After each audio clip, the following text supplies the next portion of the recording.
Como o objetivo da gente nesse período é falar sobre videoclipe como manifestação artística, o videoclipe nada mais é do que um objeto audiovisual, é um produto do audiovisual. E se a gente está falando de audiovisual, para poder entender esse objeto que a gente está discutindo, está começando a discutir, é importante que a gente fale sobre a linguagem audiovisual, sobre o que a compõe na essência, na origem. Para poder aprofundar a discussão, para aprofundar o pensamento, alguns aspectos da linguagem audiovisual são importantes de serem ressaltados e retomados, mesmo que façam parte até do senso comum, que alguns já dominem relativamente esses conteúdos, são termos, são elementos que são importantes a gente ter em mente. Então, quando a gente fala de linguagem audiovisual, a gente fala de uma linguagem que está unindo outras três: a verbal, a visual e a sonora. E a câmera, elemento fundamental nessa equação toda, ela realiza aquilo que a gente chama de plano. E o que é a conceituação básica de plano? É o momento que eu começo a gravar, que eu aperto o botão gravar, até o momento que eu aperto o botão novamente para parar de gravar. O que acontece nesse meio período é um plano. E aí eu comecei a gravar, no meio do caminho teve algum problema. Eu comecei a gravar um trecho do nosso vídeo aqui, fez um barulho lá fora, eu resolvi parar e gravar novamente o mesmo trecho do vídeo. Essa tentativa que eu volto a fazer chama tomada. A primeira tomada que eu fiz, teve um ruído lá fora, deu um problema, eu resolvi gravar de novo. Fiz o mesmo trecho, eu fiz uma nova tomada desse mesmo plano. E aí, a tomada só faz sentido de ser utilizado esse termo no momento da gravação. Quando a gente vai para a edição, a melhor tomada fica, as tomadas que deram errado saem. E a partir daí só se fala em plano. A partir do momento que o filme, o vídeo está montado, só se fala em plano. E para a gente conceituar plano na narrativa, existem vários tipos de plano.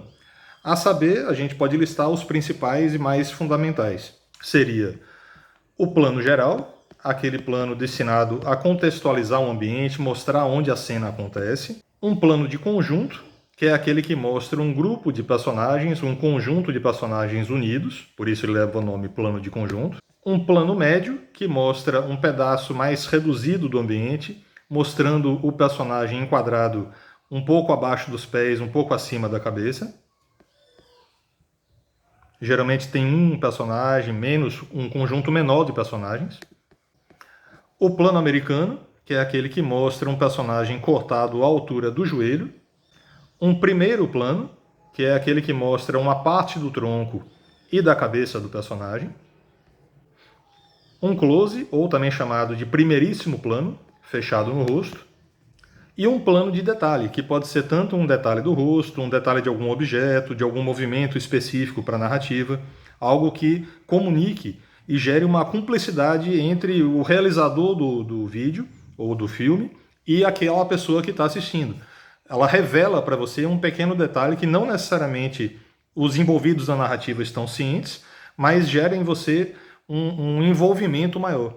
E aí é importante observar o seguinte: cada plano desse tem uma função psicológica envolvida. Você cria sensações a partir daquilo que você experimenta observando. Um grande plano geral, aberto, vai ter um efeito totalmente diferente em você que está assistindo de um close, de um primeiríssimo plano, de um plano de detalhe. Cada um vai ter um efeito narrativo diferente e significativo.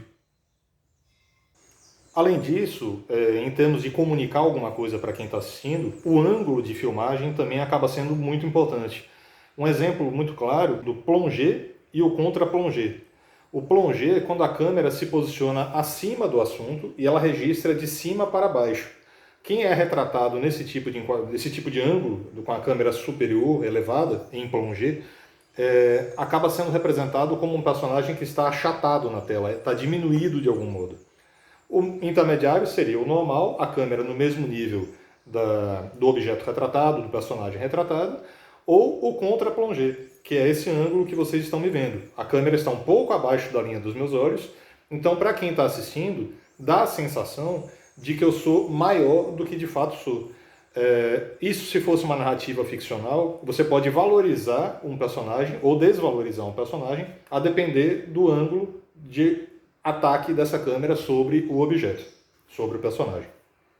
Por fim, o último elemento desse resuminho inicial básico é a movimentação de câmera.